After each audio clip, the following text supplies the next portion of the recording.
Good evening, everyone in person and on Zoom, and thank you for joining us for another evening lecture with Fraunces Tavern Museum. As a reminder, tonight's lecture is being recorded, so if you enjoy, you want to share it with someone who couldn't be with us this evening, it will be emailed to you and available on our website and our iTunes and wherever you can find podcasts. Remember, if you are joining us virtually and you have a question during the lecture, please leave them in the Q&A or the chat box. We will be monitoring that during the lecture, so don't worry about saving it till the end. If you are in person during the time for questions, you'll be able to just raise your hand and moderate yourself. And we will try to get to as many questions as we can for both in person and virtual. As always, the views of the speaker are their own and do not necessarily represent the Sons of the Revolution in the State of New York Incorporated or its Fraunces Tavern Museum. Now let me introduce tonight's speaker. Adam Van Doren is a writer and artist who teaches at Yale University, where he is also an associate fellow. He's the author of 4 previous books, including The House Tells a Story, Homes of the American Peasants, and his paintings are included in the Museum of Fine Arts, Boston, and the Art Institute of Chicago, among others. Tonight, he will be discussing In the Founder's Footsteps, Landmarks of the American Revolution. And if you are here with us tonight, we have the book available, and if you're visiting the museum in the near future, it will be in our gift shop for a while. So I will now turn it over to you, Adam.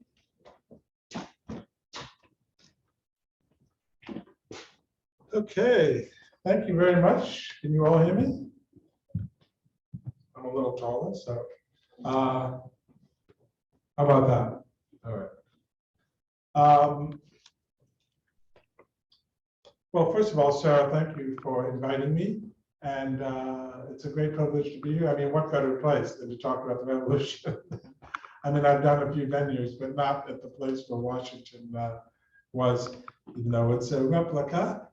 We know he was somewhere, his spirit on this ground 250 years ago. So it's exciting to be here. I hope to channel some of that energy in the talk today.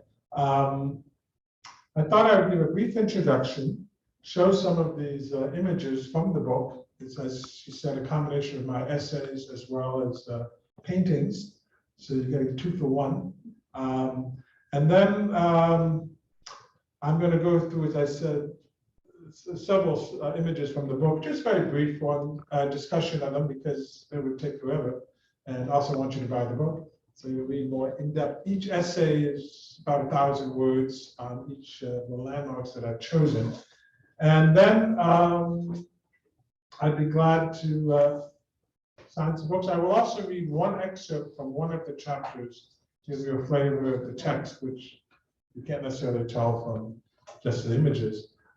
This book is in some sense a sequel to an earlier book that was mentioned of Homes of American Presidents that I collaborated with historian David McCullough. I'm sure some of you have read his books if you're here tonight and avid historians. So it whetted my appetite when I did some of the homes of the colonial presidents to do a larger book on that subject.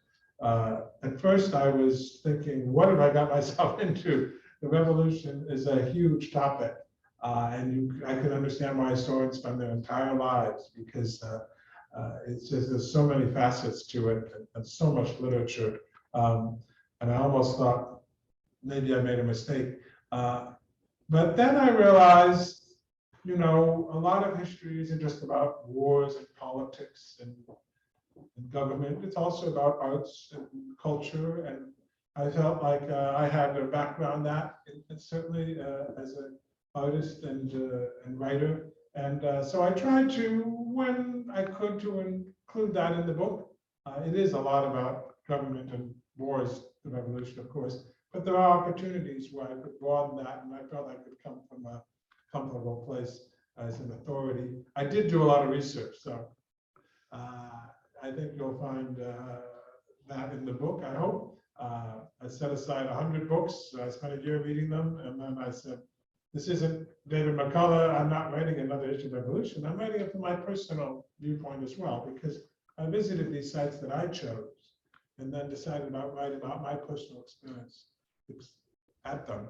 But I want to speak with intelligence, and I thought that would be a richer book. Both books that I just mentioned, the Revolution, the book on the presidential homes, and this, uh, the main theme is the importance of being at the place. Sounds cliche perhaps, but it's very exciting, like it is here, but even more so when it's the actual building, when you're touching the same banister that Thomas Jefferson did at Monticello. Some of you have been there, walk in Mount Vernon and be in the same room where Washington would have been, or been in Germantown, where there's a structure at Clifton Manor, where a battle was fought, and the house is exactly the same. There are even bullet, no, they don't call them bullets, I guess musket shells, marks on the doors. So you're just experiencing it in a much richer way than, you know, YouTube or Google image. But you even get it when you go into colonial houses, as I'm a bit taller, and bump your head on a beam that's only 6 feet tall or whatever. And people were shorter back then. You really get a feeling of what the visceral experience is.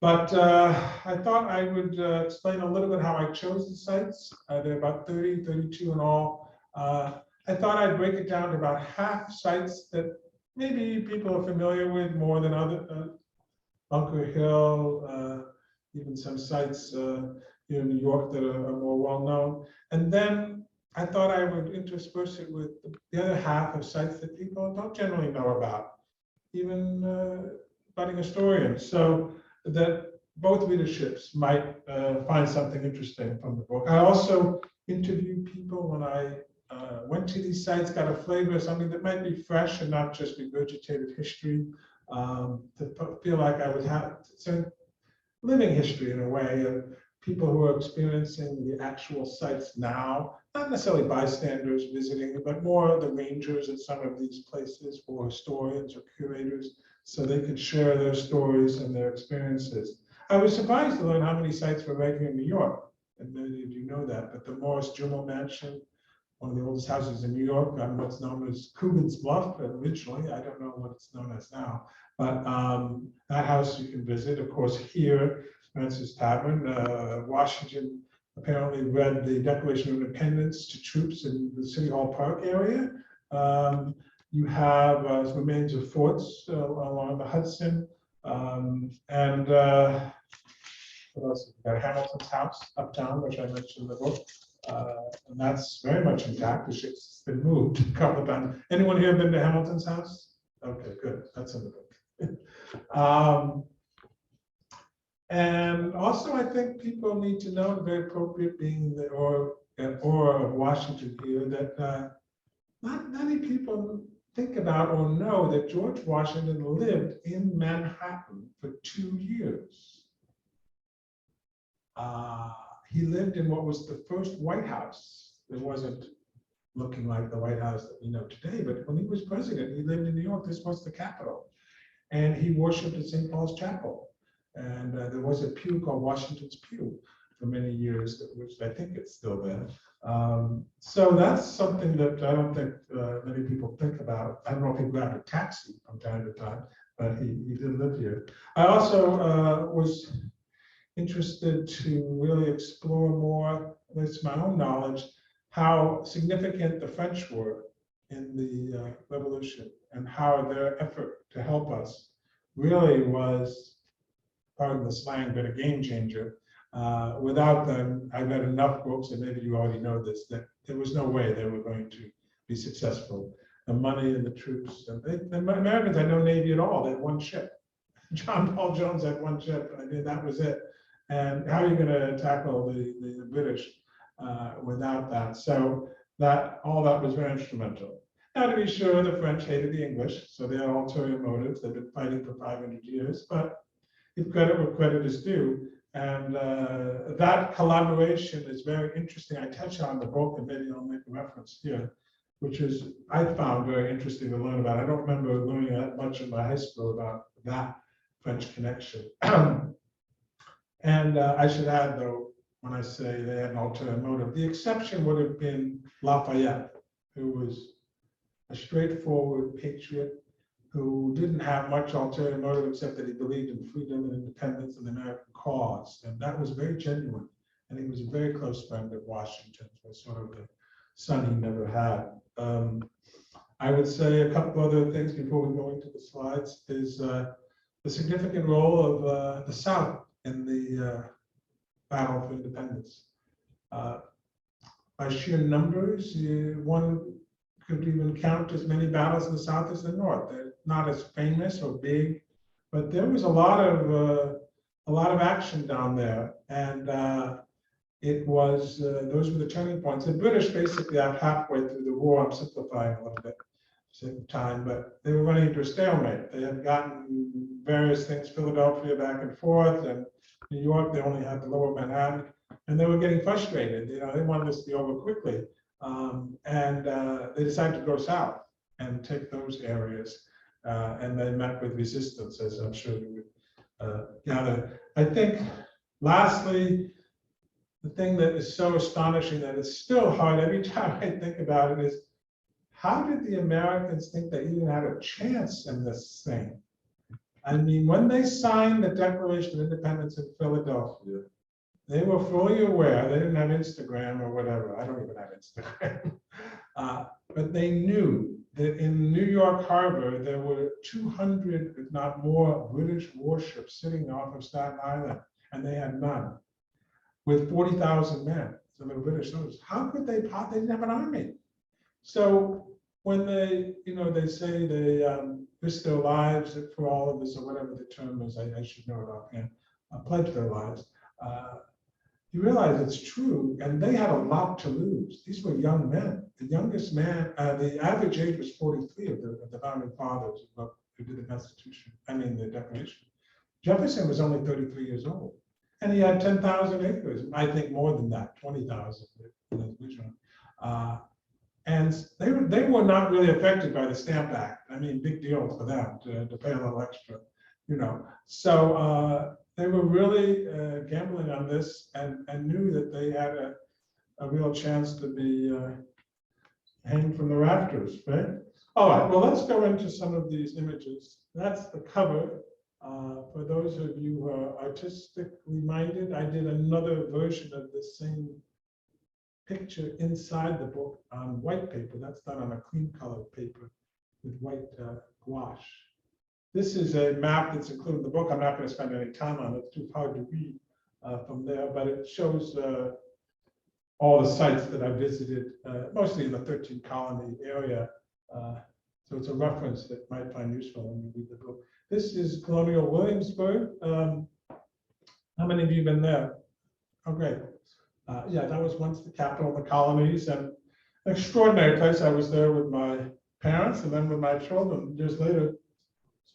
And for those who think it's sort of a little Disneyland with, figurines of bobbleheads of Washington, I suppose they exist somewhere there, but that's not what it's really about. It's an extraordinarily important educational place where the actors who play the characters never leave their character. So they don't sit on a bench with a little kid and say, "Oh, can I give you an ice cream cone?" No, they stay as Patrick Henry, if they're Patrick Henry, and talk to them as if they were from the time. And these are very educated actors. They know their stuff. If you ever have a chance to step out of character, I just said they don't, but if you talk about their background, they might. And I learned also just from research how much effort they put into. This was billions and billions of dollars to transform Colonial Williamsburg into the museum that you see now. The Rockefellers were involved in that. This was a dilapidated village town that is now an extraordinary museum. So this is a map of a lesser known march that Benedict Arnold, of all people, when he was a favorite general of Washington's before he defected, he went before the before the Declaration of Independence, he took a band in 1775 to attack a garrison of Canada that Washington gave his blessings to, and they went up, and it was supposed to be a short march, but they were going through terrain they didn't know well and through Maine, and 1,000 men left. I think only half survived, many of them eating their own dogs and shoe leather. By the time they got there, half starving, and then winter set in, and it took too long to get up there, and they were not successful. But it was a valiant march, and Benedict Arnold really showed his mettle, and we don't like to think of that now, but that's a little map of the journey. This is, of course, Paul Revere, though cut off by something at the top of the PowerPoint. But that's, of course, in Boston. And he wasn't the only messenger to, no, you're going to make an adjustment on the high-tech stuff.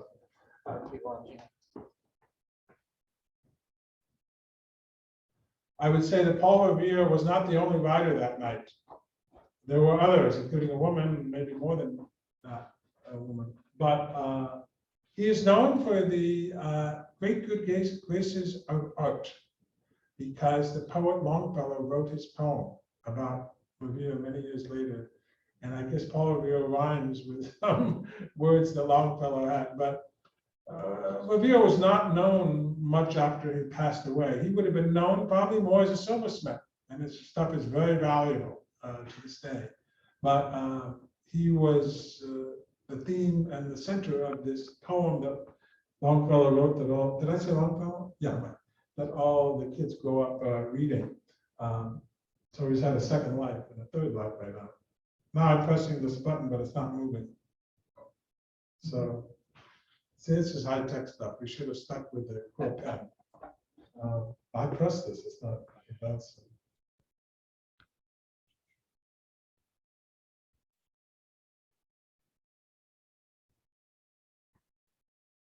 Okay.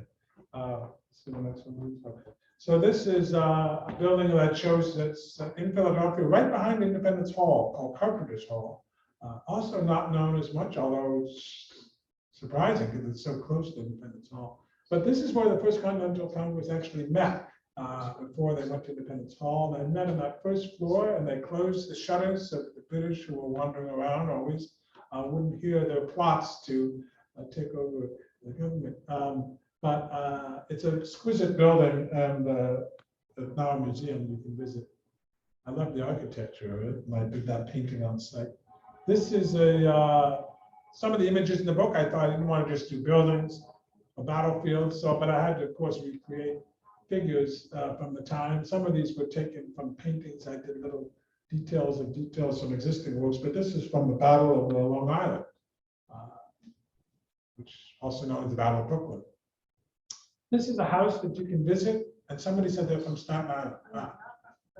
You've been there. Yeah, it's the Billups or Conference House, very far at the ends of Staten Island, and that's exactly the way it was, and a very important building in history, because that's where the British offered the Americans, shortly after the Declaration of Independence was signed and the Battle of Brooklyn was over, to have an effective peace treaty in Olive Branch, and say to the three emissaries from Continental Congress, Franklin, John Adams, and Edward Rutledge from South Carolina, General Howe met them for tea and crumpets or whatever. He said, basically, you know, you guys aren't winning this, you never will. Why don't you just pretend this never happened and no one's going to get hurt, and you just go back to your farms or your fancy estates, and we'll call this a day. But the Americans didn't buy that. And Franklin said, you burnt our houses, we signed the Declaration, there's no turning back, you go home. I'm paraphrasing. But it all happened there. This is that other image of Independence Hall, which is done, as I say, on white paper versus the other style. There's that one from the cover. Beautiful building. This is Nassau Hall in Princeton, in New Jersey, also the earliest building on the Princeton University campus. A battle was fought here, not a huge battle, but it was significant because it turned the tide at the time. The Americans were losing badly the first battles of the war, and this one they were victorious at. The British hold themselves up in this garrison. The walls are very thick, I mean this thick. It was the tallest building in the colonies at the time. You can go visit this building. It's there in Princeton. I'm sure they'll let you in. Story goes that Alexander Hamilton, who was head of artillery, aide de camp to Washington, one of his men shot a cannonball through the window and it hit a portrait of George III and it fell down. That's somebody? It's not George Washington. Okay, this is John Adams's house. And what's exciting to visit John Adams's house is that the artifacts in this house are some of the best preserved of any of the historic sites that I visited. The Adams family continued to live in the house for several generations, and they were great protectors and stewards of the legacy. So they're not like, unfortunately, you go to some of these homes and the buildings are there, but there's a lot of replicas. Those are the original things of John and Abigail's. And they eventually just transferred, I think, to Massachusetts government or whoever became preservationists. But the Adams family, I think, lived all the way through it. Nobody else owned it until the government.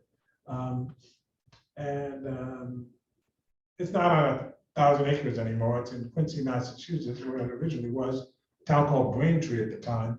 But it's still on 10 acres or so, but the house is what you come to see. This is a painting I did showing this very epic march that was done by one of Washington's generals to collect cannon from Fort Ticonderoga to set up in Boston to fend off the British sailing ships in the harbor. 26 cannons, and the reason I went all the way to Fort Ticonderoga is there was no way the Americans were going to make cannon. They didn't have forges. Remember, the British were controlling everything. They didn't have an industry here, except for blacksmiths, little blacksmith shops that made horseshoes, you know. So these cannons were left over from the French and Indian War. They were sitting at Fort Ticonderoga. They went to retrieve them. And bringing 26 cannon doesn't sound like much. If you had North American van lines, it would have taken you 12 hours. But here it took them 3.5 weeks because they're driving them through the snow and disassembling them, you know. So you're dealing with very primitive technology, but they put them on the hill in Boston, I believe. I forgot, maybe Dorchester Heights, but the British saw these overnight, when they woke up one night, they saw these 26 cannons high above on this ridge. And there's no way a British ship can shoot a cannonball up. It's not going to go very far. And they knew they were toast. And they left Boston. So it worked. But it was General Knox who did this epic journey. This is a building that looks a little bit like the structure that I was showing earlier, a stone structure. It's not now, but it's bigger and more massive. It's Clifton Manor in Germantown. This was a site where, very near Philadelphia, there was a back and forth to take Philadelphia and regain it. The British wanted it to kind of break the morale of the Americans because it was an important city. And this was an outpost area, Germantown, now a suburb. But the British holed up in this house like Nassau Hall, because again, the walls were very thick. And in this case, the Americans were not successful. And they were pretty much beaten severely. These weren't huge battles in terms of population. Some of these battles were not. I mean, might have been 400 on the side, but they were important pivotal battles. There's one great story here that I mentioned in the book. It seems silly, but I thought it was interesting for what it revealed. After this battle, I think it was just a one-day event, Washington and his men noticed there's a lot of dead bodies around here. There was on this picture, mostly Americans. The day after, they look in their rooms, so to speak, and Washington's men noticed there was a dog roaming around on the American side of this battlefield, and it had a collar that said General Howe. It's hard to believe, and that's why I thought the story is interesting. Washington actually seeks out to return the dog to General Howe with a letter written by Alexander Hamilton, who's his secretary on the battlefield. Now, I think that letter exists. I mean, it's a very formal letter that the dog is missing. We want to. I mean, who does this, right? You know, you got bloody bodies. This is your enemy, and you're returning their dog. But if you understand the chivalry and the class structure of officers, they thought of themselves as gentlemen. And the irony is, Washington, until this becomes an independent country, is still British, right? So they think of themselves in this class aristocratic gentleman, and this is what you do. It's the courtly thing to do. And I don't know what, we don't have a record of what how said. I'm sure he said thank you to somebody. And also, in a more extreme example, when Benedict Arnold secretly slips away to the British side, Arnold actually has the gall to write to Washington, say, I left some of my trunk of clothes at West Point, where he was the head of the fort. It wasn't a military academy. And Washington returns his trunk of clothes. But again, the officers, they do this. We have no knowledge. For better or worse, we've lost that sense of honor. We don't fight duels every half hour because you insulted somebody. But that honor was so great then that they did that. Now, this is Valley Forge. I'm sure you would have guessed. I'm going to read a little excerpt from Valley by Chapter and Forge. I won't go into this too much. This is an interesting, I watch the time, but I think we're doing all right. Major John Andre. Does that ring a bell to anybody? I see some nodding heads. There's some real historians there. It's not known to that many people. He was a British spy. I kind of mixed things up a little bit here, but it's an incredible story. And he collaborated with Benedict Arnold before the Americans knew that Benedict Arnold was defecting to the other side. Benedict Arnold gave Major John Andre secret plans to this fort at West Point, as I was mentioning earlier. And he is caught in Tappan, New York, walking through the woods or an old trail by 3 American militiamen who spotted him and stopped him and didn't know who he was. And they said, could you take off your jacket, in case there's something suspicious that you might be carrying, this or that. And a couple of the guys said, oh, let him go. He said, we got clam chowder to eat over, and so, forget about it. But one guy said, wait a minute, check his boots. And I checked his boots, and there were these secret plans that had all this information. Not to go into it, but it was valuable to the British. And so a little tribunal was taking place. Washington is brought down from wherever he was, and they agreed that he should be executed as a spy. The morbid reality is that Andre actually writes a letter. I mean, we're talking about a little town where this all took place. I slipped it under Washington's door or something where he was staying, and pleaded to have him be shot by a firing squad. Can you imagine? Versus being hanged by a tree, because an a soldier dies gloriously if they're shot by a firing squad. And we don't know this stuff now. It would just seem like, who cares, right? I'm going to die. But this mattered a great deal. Washington refused, perhaps because Nathan Hale was also hanged. He didn't get shot by a firing squad before that. Now, to this picture, though, which is Andre sitting in a little prison for one day before he's executed after he's been captured. He was a very interesting person in British society, a young man, very dashing, and very artistic. And he did a self-portrait of himself in ink. I wanted to include all my work as original work in the book, so I did a drawing of his drawing. He actually did a little portrait. And on some crazy level, God bless him, if you care about Major John Andre, because he seemed like a sympathetic figure in many respects. He somehow knew that if he did that portrait, he might be talked about 250 years later at Fraunces Tavern, where other people may not be. But the second miracle is I found that this little drawing exists, and you can go get it and hold it in your hands at the Yale Art Gallery. They have this. It's a 4x6 piece of paper folded over. You can request, you don't have to go to anything in Yale. You have to ask a day or two ahead of time, and they'll bring it out for you. And that's quite something.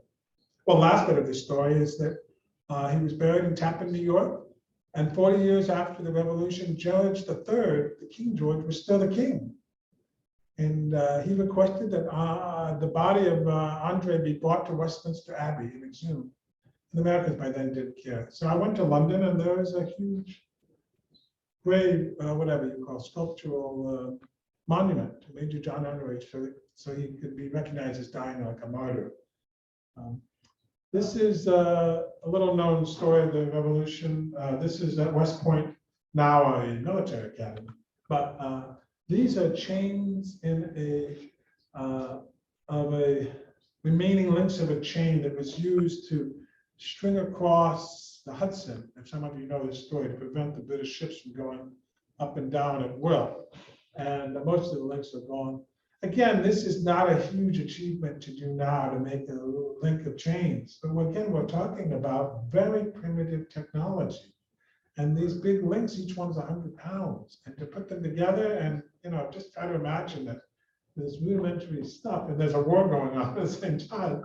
But they did it, it turned to be very successful and did thwart the British. But they celebrate these links in this little monument at West Point that you can see.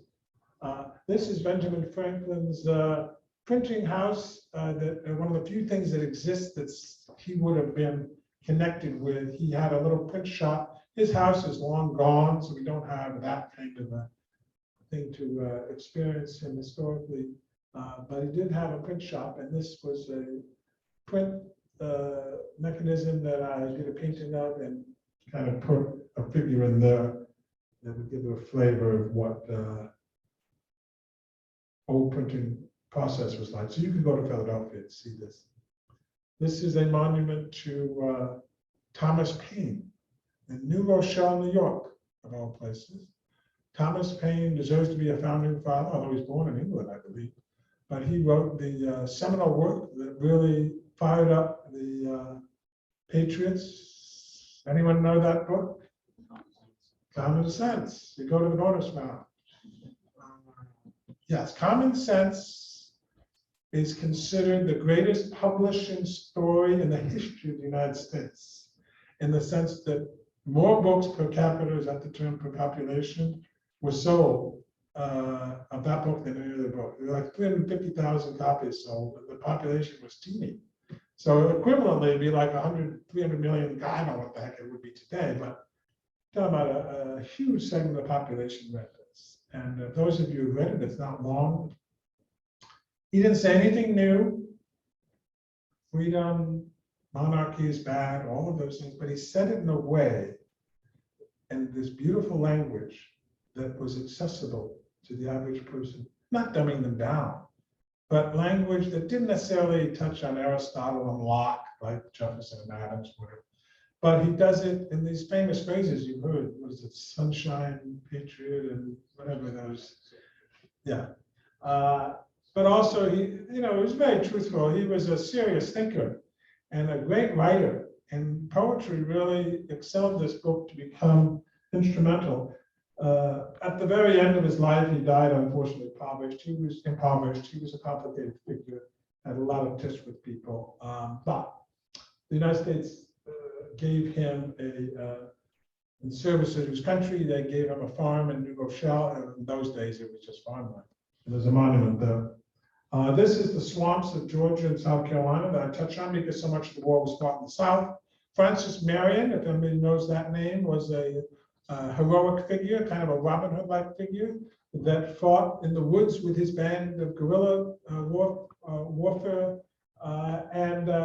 They would come out and attack the British, and they marched along the safety of the coast and throw them off course. It was all defensive tactics, but it freaked the British out enough. They never knew when Francis Marion and his group were coming, and it was quite effective. The British had no intention of going into this mosquito-ridden, infested area, and they would never have gotten their way out. So Marion could hide back in the bushes or around the swamps and continue to raid them, among others who would have done the similar thing. But Marion is the most famous. And he was so famous, he's forgotten now, I think. So famous that there was a Walt Disney miniseries done in 1950. I've forgotten the name of it, but it's based on Francis Marion. His name is slipped from history now. This is, of course, Mount. Oh, there's a 5-star hotel in Old Charleston. On the Marion? Called the Fraunces Tavern Museum. It's right on the square. That's nice to know. And there are a lot of counties and monuments that were erected. His name. Mount Vernon, I talked about him actually, this house actually in my previous book on American presidents, so I didn't want to repeat that.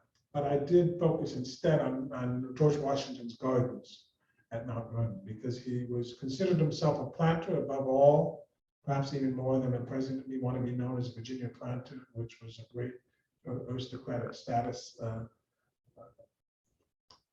associated with that group of gentlemen. And so I touched on all of the seeds. You know, Jefferson gets all the credit for being an obsessive about the seeds and the plantings in his gardens, but Washington was like that too.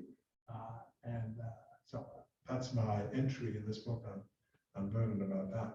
This is St. Paul's Chapel, which I mentioned, which you can visit today, which Washington worshipped at while he lived in the city.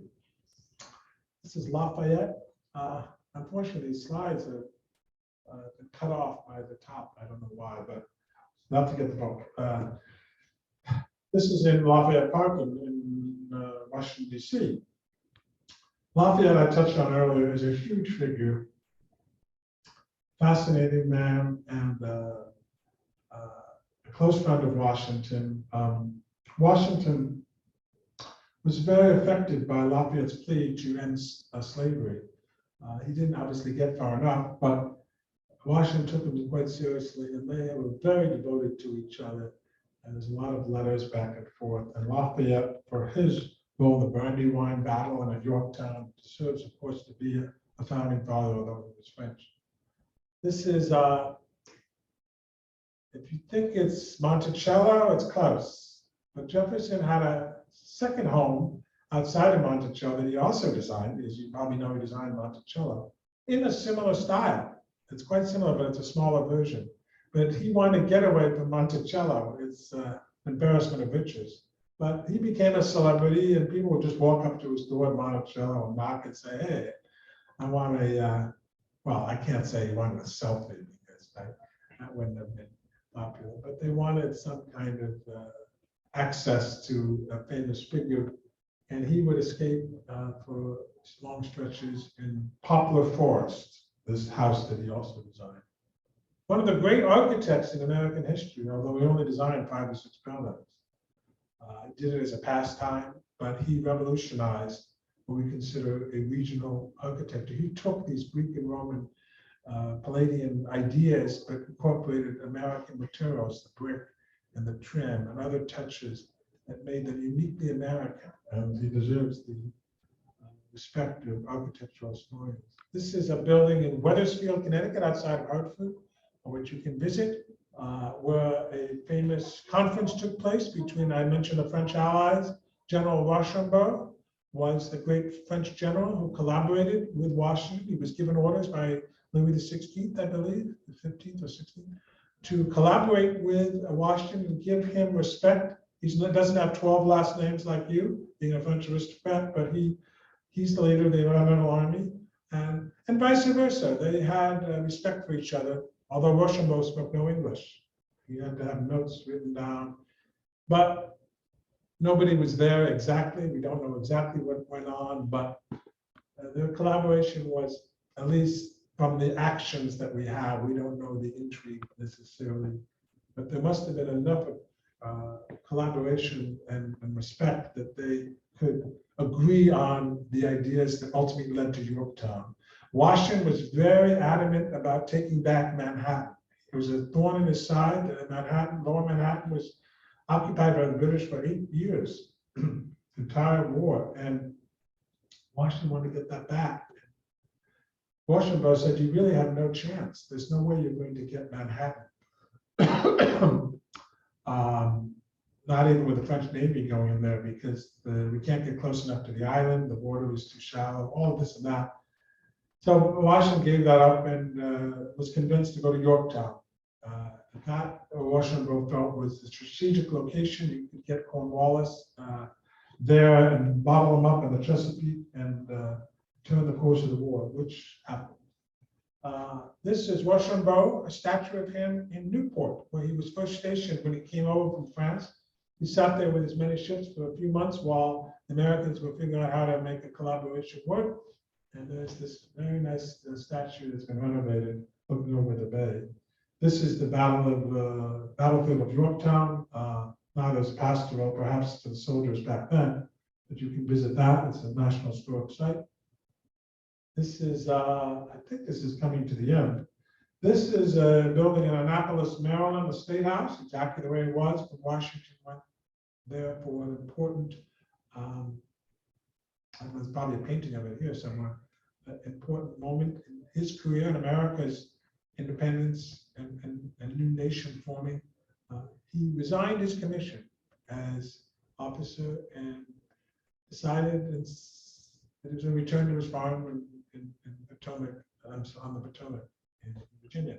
Now, why is this a big deal? It sounds about as sexy as getting a new driver's license. It's paperwork.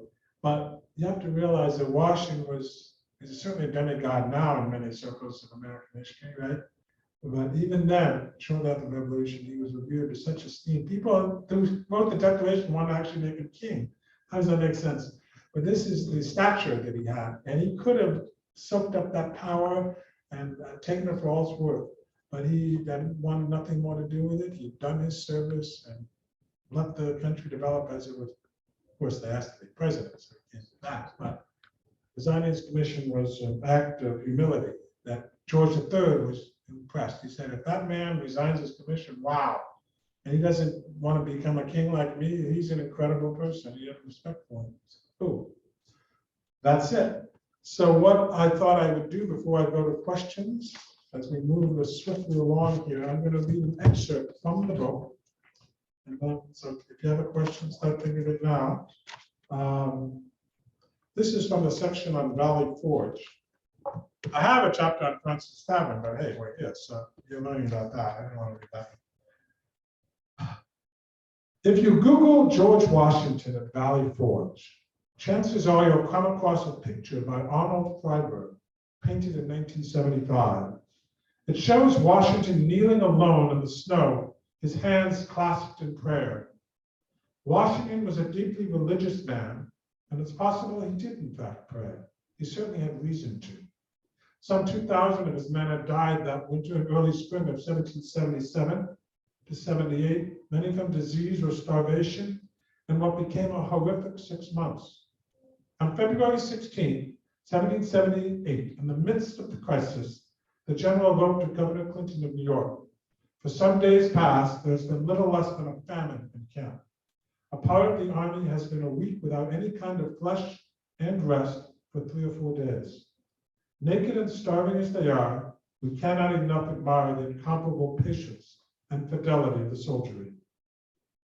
Washington pleaded with Congress for more supplies, but received little for his pains. Congress was hampered by scarcity of money, failure of credit, and an inefficient administrative system mired in bureaucratic wrangling. Meanwhile, Washington's army was reeling from a string of defeats in Pennsylvania during the spring of 1777 at Paoli, Brandywine, and Germantown. Each had been an attempt to win back Philadelphia, a major colonial city, as we talked about. Washington could no longer afford to wait for Congress to act. He tried instead to purchase food from the locals around Valley Forge, but met with resistance. Farmers would rather sell to the English, whose currency was more valuable. Furthermore, some of these farmers were reluctant because of their loyalist leanings. Why support a fight against people who had the same language, religion, and customs? Pennsylvania, like New York and most of the South, had a sizable population that sided with the crown. In desperation, Washington was forced to confiscate food supplies from the neighboring residents, something he felt morally opposed to. Given these hardships at Valley Forge, then, how did the Continental Army stay together? And how did the men continue to fight? In the fall of 2019, I set out to find some answers. Traveling by car, I headed out of New York City toward Valley Forge National Park. The address on my navigation system read 1400 North Outer Line Drive, King of Prussia, PA. I took I-95 south through New Jersey and into Pennsylvania. For much of the drive, the only scenery seemed to be numbing stretches of smokestacks and oil storage tanks. The interstate was bumper to bumper. Fumes were sickening. And when I finally got near the park, I was confronted with shopping malls and high-rise developments. This wasn't what I expected from my, quote, scenic tour. Things changed, however, as soon as I passed through the gates of Valley Forge. White lines and exit ramps gave way to the beauty of open fields, mature trees, and stone walls. Wooden fence posts lined the narrow curving roads.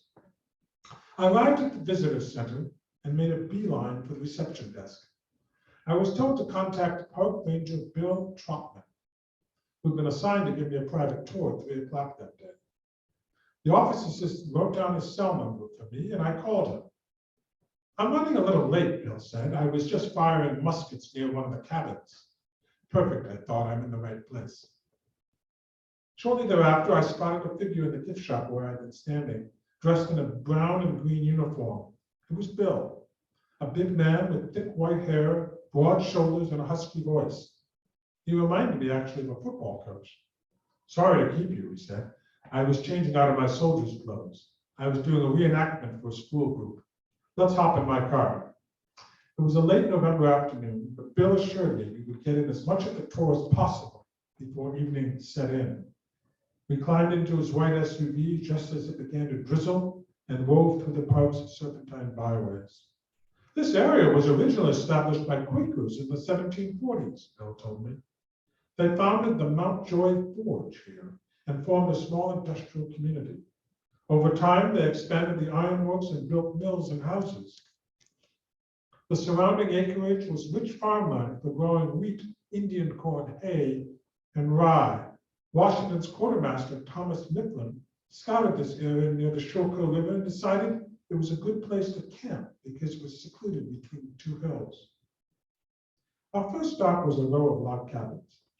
These were built by the soldiers themselves on Washington's orders, Bill said. There was prize money for the best ones.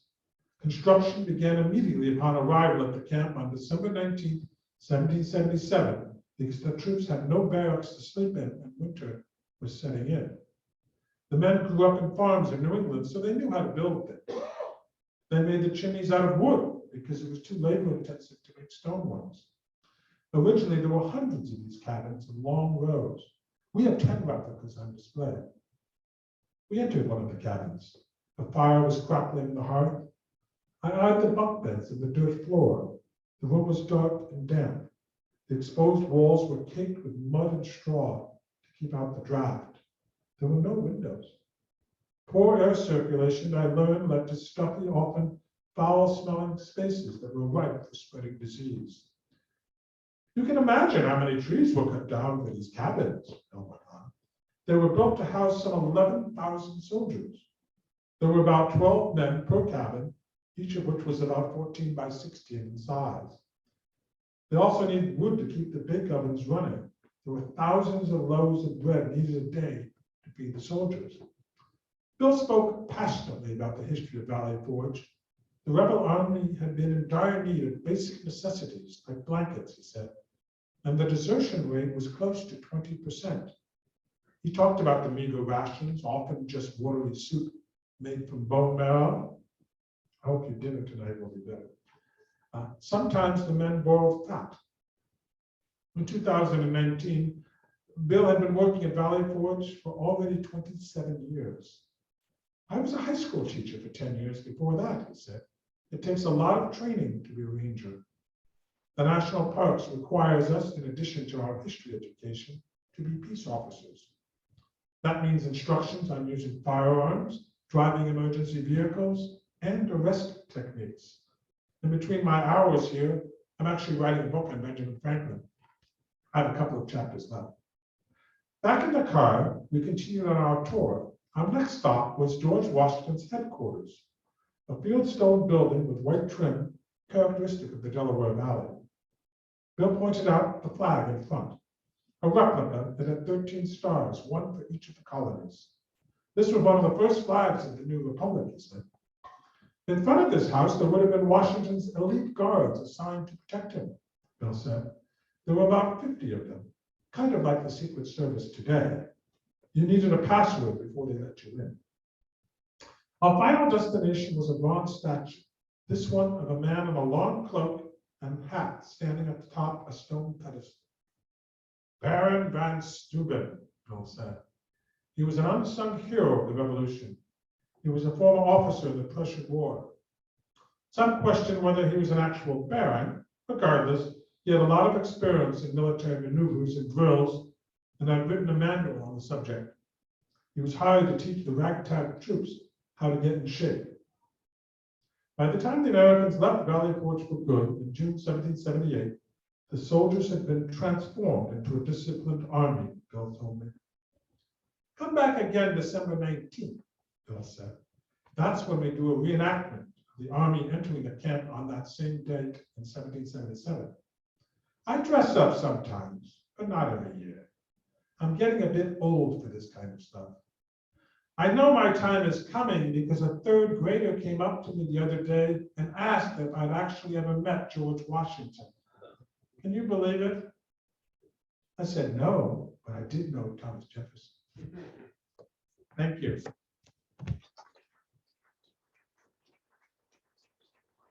Very much. I'm going to open up for questions. I was just going to mention, I didn't at the outset that, this is a different time, and the founding fathers are rightly being questioned for a lot of things. The big elephant in the room, slavery, and other discussions that aren't so savory. And when the opportunity came, I did talk about that in the book, because of course it's not something that many of us who are my age grew up learning in our high school, but of course it's a major part of history that needs to be addressed. And actually did more than I originally planned. I mean, less than I originally planned, because my publisher said, well, there's a balance. That's not that kind of this isn't that kind of a book. But I did touch on that when I could. And maybe for another book, I'll elaborate on that. But I didn't want to give them a free pass. There were points that I saw opportunities to discuss those topics. But if there's anyone, then we have a few minutes, and I'll be glad to answer any questions. Of course, signed books, but if there's a question that comes to mind, is your opportunity. This one. Yeah. So you talked about going to the places and experiencing it.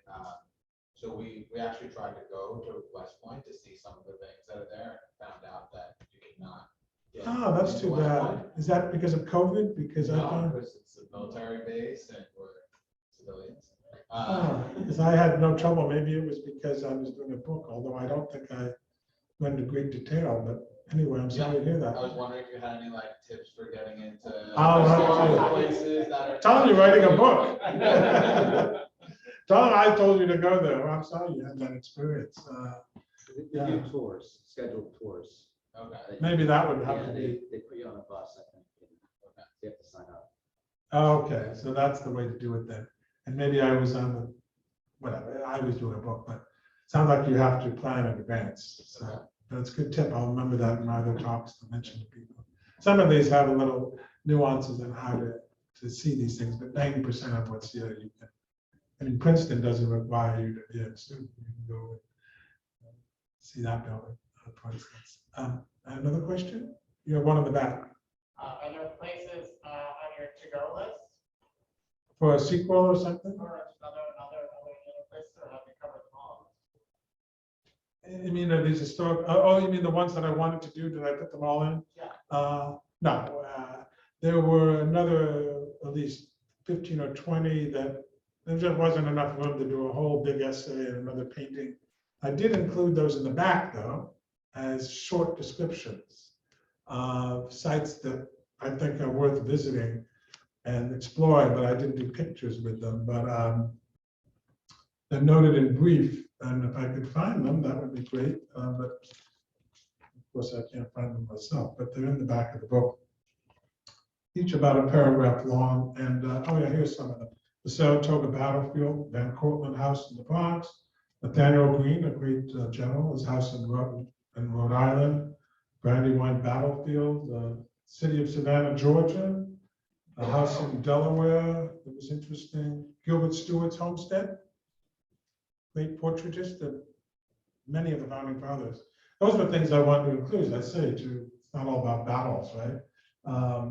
And a portrait of Benjamin Rush, a lesser known figure, but a great figure in the Revolution. There's a wonderful portrait of him in the National Portrait Gallery. Anyway, so there's some in the back. And a Jewish cemetery, one of the oldest cemeteries in the United States, where soldiers actually had to sleep in one encampment. But it has a famous financier, a Jewish financier that helped fund the revolution. He's buried there, Mr. Solomon.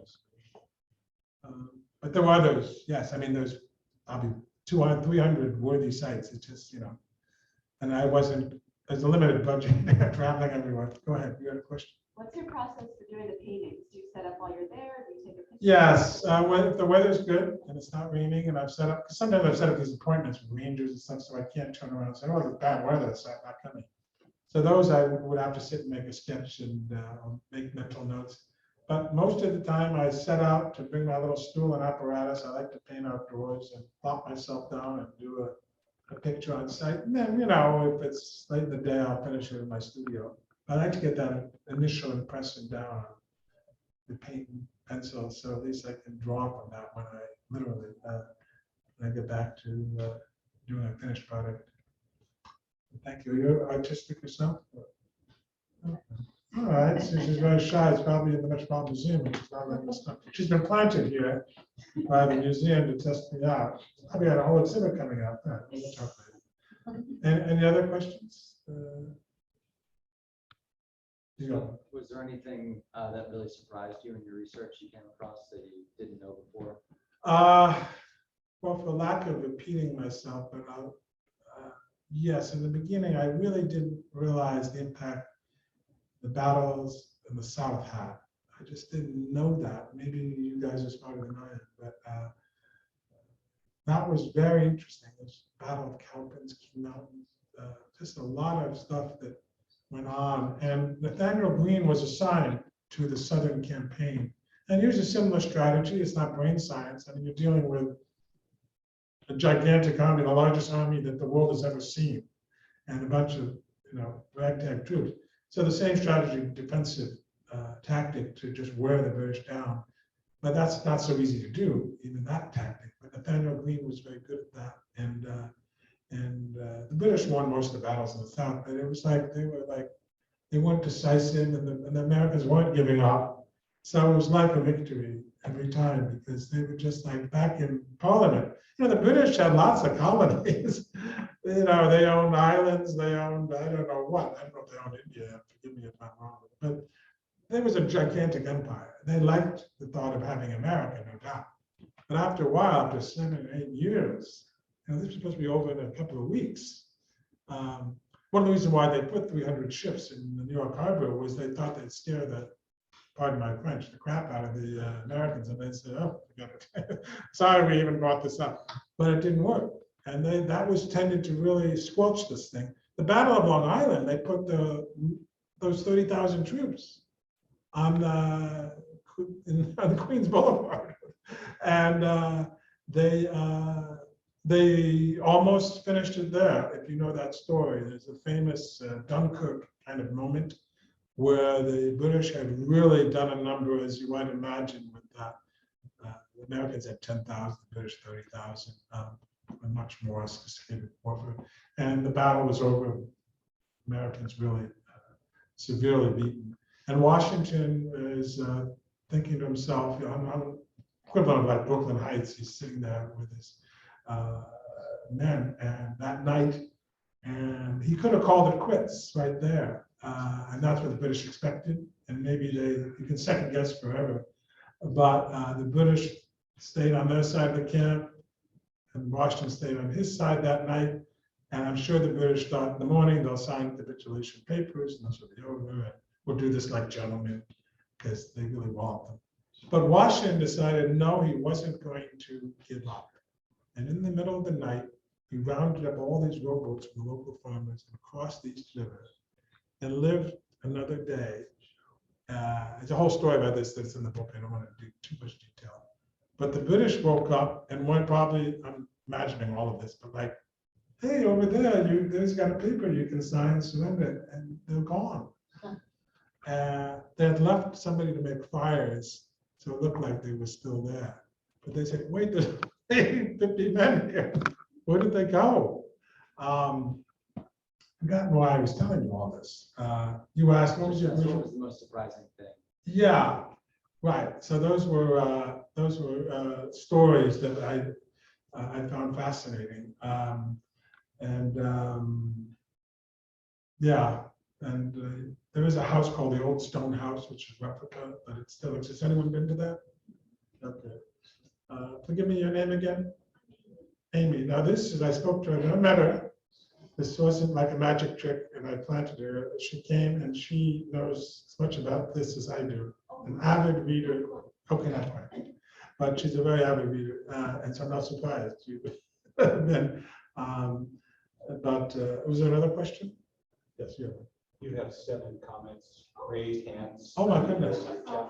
They're all good. No questions, just compliments. which is Oh. good. Oh, that's nice. So maybe we have time for one final question. You'll be on YouTube forever if you have a question. You have one. Would you ever consider doing perhaps sites that weren't on the North American continent, but were important to the revolution?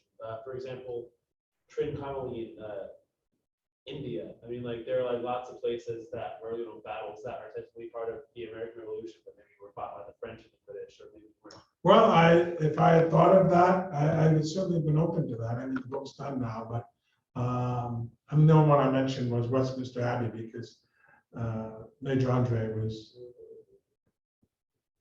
reburied there. But I thought that it was, open season to be creative about that. That would have been a creative thing. I could have talked about the islands in the Caribbean, which were battlegrounds for the French and English that were. I mean, the British really cared more about the islands in the Caribbean with the sugar than America. There was a huge, trade there. So they almost were like, I forget let's keep those islands. The British and French were always fighting. Go ahead. That actually matches what I was told by the English family that I ran into at the Liberty Bell Museum in Philadelphia. I overheard them speaking with very British accents, perusing all the displays. And I walked up and I said, how is this presented to you at home in the UK as part of UK history? Because here it's like it's presented as the central fact of human existence. And they said, oh, it's a minor thing. It's just one small little half of a chapter in the overall story of the empire. It's the unfortunate little dust up in the colonies. Oh, well, we lost Americans. Well, okay, fine. So we go on. And we certainly got much bigger after that. Americans went through. That was it. Yeah, no, that's how it's essentially presented to the English students. right. It didn't really affect them except they lost. Well, they didn't know what they were losing in the long run, but at the time, well, they lost a significant trading and goods and things. But they had those in lots of places. You got me interested totally as a non sequitur in a way, but about reading about ancient Greek and Roman history recently, and the Roman Empire is so vast. It was primitive in the Revolution, but now you're going 2,000 years earlier. How they maintained this empire, the entire Caribbean, the entire Mediterranean, every single edge of that was Roman Empire. And they also were fighting battles all over the place that they lose one, big deal because there's so many. But to those little pockets, they were everything like here. So, yeah, it's interesting. It's not, I mean, they were probably not, it wasn't a proud moment to have lost America. So I'm sure they don't delve into it as much in their books. But I think, given the size of the empire, it probably was relatively minor, certainly compared to our story. It's really fascinating. It is kind of like a civil war because these are English people fighting against each other, right? Same everything. What was interesting is, I mentioned that I learned this, I don't know if it was surprising from my end, but it's a surprising historical fact that the British discovered. When they came to the Battle of Long Island, the soldiers, they were shocked going through, I guess, Flatbush or whatever, these farms, as they were making their way to fight battles, how well the Americans lived. They lived in very nice little colonial houses, salt box structures. They'd already been here for 150 years, right? I don't know, since 1620. And they saw the furniture was very nice. They were living better than the soldiers were living in the dumpy small village structures somewhere in England. And they thought, wow, because I hate to make comparisons with Ukraine and Russia. You know, there's too many variables.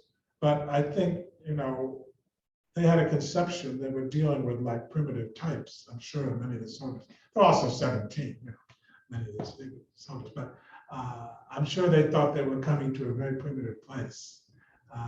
And they were quite surprised at how well they did live. You know, these were small farmhouses, for sure, but you know, well built, and they've been here for a long time. Many generations have already formed a legacy and skills. So unless there's one last question, okay. This is good, actually. I like questions. For those out in the audience, thank you. This will be our last one for the day. No, because you got to move on. Okay. Are you familiar with Don Troiani, illustrator? Is he contemporary or from the past? Well, it's a contemporary, yes. What's his name again? Don Troiani. No, I don't. He illustrates the battlefield sites in the American Revolution. His works were up until recently on display at the Museum of the American Revolution. Oh, in Philadelphia. Yes, but also- I should know that. And I probably have seen them because I've been to that museum, but I didn't catch the name. But he's a historical painter. Yeah, It's yeah. a great skill. John Trumbull, a patriot and an artist, did reenactment scenes in his paintings too. At the Yale Museum, you can see them. The museum in Philadelphia is great. It's a new museum, about 10 years old. Well, I want to thank you all for coming. And if you do want me to sign a book, I'll sign my signature like the Declaration of Independence signatures. Thank you again.